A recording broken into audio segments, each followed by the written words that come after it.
اعوذ باللہ من الشیطان الرجیم بسم اللہ الرحمن الرحیم السلام علیکم۔ تعویذ اور وظائف کے سب سے بڑے چینل میں خوش آمدید۔ میں آپ کا روحانی مالی ڈاکٹر محمد ارشد۔ آج کی ویڈیو میں ہم ایک ایسے اہم موضوع پر گفتگو کریں گے جس کی خواہش ہر انسان کے دل میں ہوتی ہے، اور وہ ہے مال اور رزق میں برکت۔ بہت سے لوگ دن رات محنت کرتے ہیں، لیکن اس کے باوجود ان کے گھر میں مالی پریشانیاں، قرض، تنگی اور بے برکتی ختم نہیں ہوتی۔ بعض اوقات آمدنی اچھے ہونے کے باوجود پیسہ ہاتھ میں نہیں ٹھہرتا اور ضروریات پوری نہیں ہوتی۔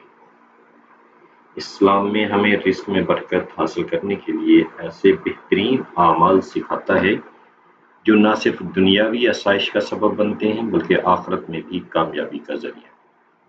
رزق میں بے برکتی کی جو وجوہات ہیں وہ میں تھوڑی آپ کو بیان کر دیتا ہوں۔ ہمارے چینل کے ساتھ جڑے رہیے گا، ایک ایک بات کو غور سے سنیے گا، کیونکہ ایک ایک بات جو ہے بہت قیمتی بات ہوتی ہے، اس لیے آگے فارورڈ نہیں کرنا بلکہ ایک ایک بات کو غور سے سننا ہے۔ غور سے سننے کے بعد جو ہدایت ہم دیتے ہیں اس ہدایت کے مطابق اگر آپ نقش لکھیں گے اور وظائف پڑھیں گے تو انشاءاللہ اللہ کی ذات آپ پر ضرور کرم فرمائیں گے۔ رزق کی کمی یا بے برکتی کی کئی وجوہات ہو سکتی ہیں، جن میں گناہوں کی کثرت ہے، نماز میں غفلت ہے، والدین کی نافرمانی ہے، جھوٹ اور دھوکہ دہی، حرام کمائی، صدقہ و خیرات سے دوری۔ جب انسان اللہ تعالیٰ کے احکامات سے دور ہو جاتا ہے تو رزق میں برکت کم ہو سکتی ہے، تو اس لیے اپنا احاطہ کریں اور دیکھیں، سچے دل سے اپنے دل میں جھانک کر دیکھیں کہ آپ ان میں سے کون سے معاملات ہیں جن میں غفلت برت رہے ہیں، جس کی وجہ سے آپ کے رزق میں بے برکتی آ رہی ہے۔ رزق میں برکت کے لیے قرآنی وظائف ہیں، جیسے روزانہ فجر کی نماز کے بعد اور عشاء کے بعد 100 مرتبہ یہ اسم مبارک پڑھا کریں۔ یا وہابو یا وہابو، پڑھیں میرے ساتھ جو سن رہے ہیں، یا وہابو یا وہابو۔ اول آخر 11 مرتبہ درود شریف پڑھیں۔ پہلے آپ 11 مرتبہ درود شریف کوئی بھی پڑھ لیں جو آپ کو آتا ہے، چھوٹا ہے بڑا ہے، جو بھی آپ نے پڑھنا ہے پڑھ لیں۔ 11 مرتبہ درود شریف پڑھنا ہے، اس کے بعد آپ نے 100 مرتبہ یا وہابو کی تسبیح پڑھنی ہے، پھر آپ نے 11 مرتبہ جو ہے درود شریف پڑھنا ہے۔ یہ فجر کی نماز اور عشاء کی نماز کا عمل ہے۔ اس عمل کو کم از کم آپ نے 21 دن جاری رکھنا ہے، بلکہ اس کو معمول ہی بنا لیں۔ کوئی اتنا زیادہ ٹائم نہیں لگتا، میرے خیال میں زیادہ سے زیادہ 5 سے 10 منٹ کا یہ ذکر ہے۔ یہ چلتے پھرتے نماز پڑھ کے گھر جاتے ہوئے پڑھتے جائیں، اللہ کے حکم سے رزق کے نئے راستے کھلنے لگتے ہیں اور مالی مشکلات میں آسانی کرتے ہیں۔ سورہ واقعہ کی تلاوت کیا کریں۔ احادیث اور بزرگان دین کے اقوال میں سورہ واقعہ کو رزق کے لیے نہایت مؤثر بنایا گیا ہے۔ رات سوتے وقت روزانہ پہلے سورہ واقعہ کی تلاوت کریں۔ اس عمل کے فوائد ہیں: رزق میں اضافہ ہوتا ہے، کاروبار میں برکت ہوتی ہے، مالی پریشانیاں دور ہوتی ہیں اور گھر کے اندر سکون اور خوشحالی آتی ہے۔ اس کے علاوہ اور بھی کافی جو ہیں وہ وظائف ہیں۔ ایک وظیفہ میں آپ کو یہ دوسرا بتانے لگا ہوں، استغفار کا ہے۔ اللہ تعالیٰ قرآن مجید میں ارشاد فرماتے ہیں کہ استغفار کرنے والوں پر آسمان سے بارشیں نازل ہوتی ہیں اور مال و اولاد میں اضافہ ہوتا ہے۔ روزانہ کم از کم 300 مرتبہ پڑھیں، استغفر اللہ ربی من کل ذنب واتوب الیہ۔ استغفار دل کی صفائی اور رزق میں فراوانی کا ایک عظیم ذریعہ ہے۔ بہت سے لوگ سمجھتے ہیں کہ صدقہ دینے سے مال کم ہو جاتا ہے، لیکن حقیقت اس کے برعکس ہوتی ہے۔ صدقہ جو ہوتا ہے وہ بلاؤں کو دور کرتا ہے، کاروبار میں برکت لاتا ہے، بیماریوں سے حفاظت کرتا ہے، رزق کے دروازے کھولتا ہے۔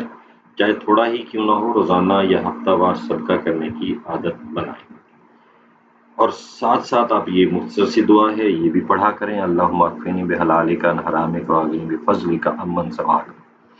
اے اللہ مجھے اپنے حلال کے ذریعے حرام سے بچا اور اپنے فضل سے دوسروں سے بے نیاز کر۔ یاد رکھیں، رزق صرف وظیفوں سے نہیں بلکہ حلال محنت، دیانتداری، نماز کی پابندی، والدین کی خدمت اور اللہ پر کامل بھروسے سے حاصل ہوتا ہے۔ وظائف اور دعائیں اللہ کی رحمت حاصل کرنے کا ذریعہ ہیں۔ اس اصل رزق دینے والی ذات صرف اللہ تعالیٰ کی ہے۔ اگر آپ مال اور رزق میں برکت چاہتے ہیں تو نماز کی پابندی کریں، استغفار کو معمول بنائیں اور سورہ واقعہ کی تلاوت کریں اور صدقہ ضرور دیا کریں۔ انشاءاللہ اللہ پاک آپ کی زندگی میں مثبت تبدیلیاں محسوس کریں گے۔ ویڈیو پسند آئے تو لائک کر دیں، شیئر کر دیں اور ہمارے چینل کو سبسکرائب کر دیں۔ چینل میں کوئی بھی آپ نے ویڈیو لینی، نقش لکھنا ہے کسی قسم کا یا کوئی وظیفہ پڑھنا ہے تو اس کے لیے آپ نے ہمارا چینل سبسکرائب کر دینا ہے، لائک کر دینا ہے۔ اب یہ جو آپ کو سامنے اسکرین پر نظر آنے والا نقش ہے، یہ رزق کی حفاظت اور برکت کے لیے بہت ہی کامیاب نسخہ ہے۔ سورۃ الکوثر کا یہ نقش ہے اور زبردست نقش ہے۔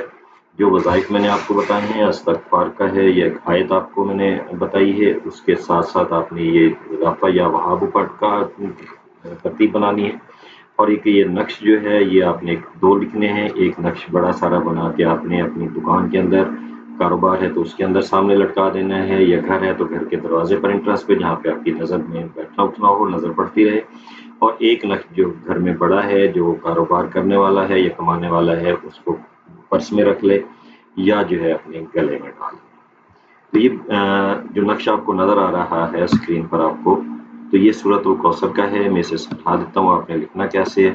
آپ نے اس طرح سے ایک چورس جو ہے وہ ڈبہ لینا ہے، اس کے اندر آپ نے 8 کالم 8 رو کے حساب سے جو ہے وہ آپ نے کھانے بنا لینے ہیں۔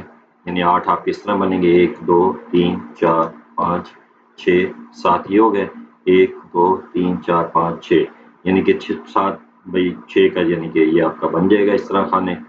تو اس طرح آپ نے ٹوٹل جو ہے وہ کھانے بنا لیں۔ اس طرح کہیں تو میں ٹوٹل گن کے دے دیتا ہوں، 1 2 3 4 5 6 7، یہ 7 یوں بن گئی، اور 6 7 6 42 تقریباً اس کے کھانے بنیں گے۔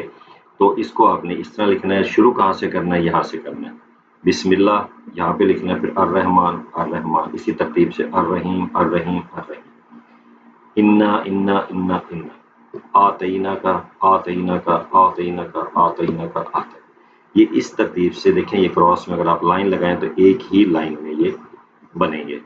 اس کے بعد الکوثر الکوثر الکوثر الکوثر الکوثر الکوثر، ٹھیک ہے۔ فصلی فصلی فصلی فصلی، یہ کارنر والے آپ کا سینٹر میں یہ لگ رہا ہے۔ لربی کا لربی کا لربی کا، یہ آپ کا یہ آ گیا۔ ونہر ونہر ونہر ونہر، انا انا انا انا، شانیہ کا شانیہ کا شانیہ کا، ہو، آخری آپ کا جو لفظ آئے گا الابتر، یہ آپ کی سورہ کوثر کی پوری ترتیب ہے۔ اس ترتیب سے آپ نے اس نقش کو بنا لینا ہے، یعنی کہ یہ کھانے آپ نے اس طرح بنا کے یہاں سے شروع کرنا ہے بسم اللہ، پھر اسی طرح اقراء نیچے سے الرحمن الرحمن، اسی ترتیب میں آپ نے اس لائن کے رخ میں جو ہے نا آپ اس ترتیب سے لکھتے جائیں گے۔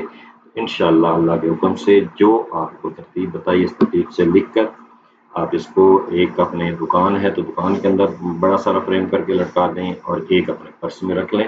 یہ لکھنا اپنے زعفران سے ہے، سفید کاغذ پر آپ نے اس کو لکھنا ہے، یا کالی سیاہی استعمال کر لیں، اگر زعفران ہے تو زبردست چیز ہے، زعفران سے لکھ لیں، اور تھوڑی سی اس کو خوشبو لگا کے آپ جامع کر کے ایک اپنے پاس رکھیں، ایک آپ جو ہے دیوار پر چسپا کر دیں۔